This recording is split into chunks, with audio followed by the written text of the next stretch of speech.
ধারে তুমি বসে আছো রক্তাক্ত অবস্থায়, কি হয়েছে তোমার? কিভাবে পড়লাম আমি বুঝতে পারলাম না। কোথা থেকে পড়েছো তুমি? ট্রেন থেকে।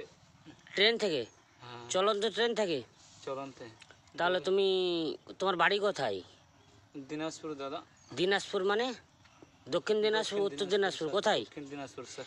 দক্ষিণ দিনাজপুরে কোথায় বাড়ি? তপন থানা। তপন থানায় কোথায় বাড়ি? এখানে কি করে আসলে? তুমি তো এখন বর্তমানে বর্ধমান জেলায় পড়ে আছো, এটা জয়গ্রাম স্টেশন এর পাশে।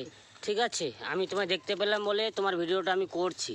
ঠিক আছে, এ চলন্ত ট্রেন থেকে তোমায় কেউ ফেলে দিয়েছে না ইচ্ছে করে পড়ে গেছো? আমি বুঝতে পারিনি দাদা। না তুমি তো নেশা করে আছো।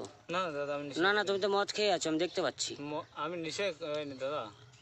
তাহলে তুমি রক্তাক্ত অবস্থায়, তাহলে তোমায় আমি জিআরপিকে ফোন করে তুলে দিচ্ছি।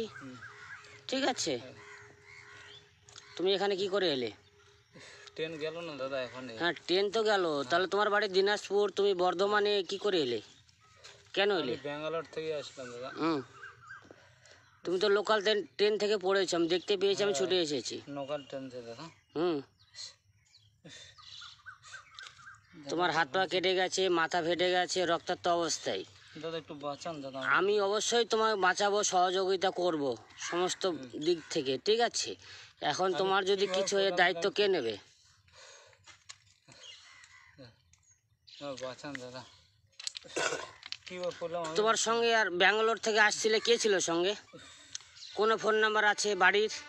কোনো কন্ট্যাক্ট নাম্বার? লাইনে ট্রেন আসছে, কোনো কন্ট্যাক্ট নাম্বার আছে? আছে।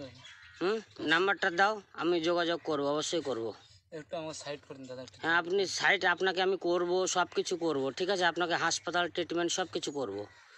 ঠিক আছে, বাড়ির ফোন নাম্বার দিন, আপনি কেন পড়লেন এখানে, কিভাবে পড়লেন? ঠিক আছে। হ্যাঁ বলুন। আপনি তো পুরো মদ খেয়ে আছেন। না দাদা। না না না, আমি বলছি দাদা আপনি পুরো নেশাগ্রস্ত অবস্থায় আছেন। মদ খাইনি দাদা। গাড়ি আসছে। মদ খাইনি দাদা।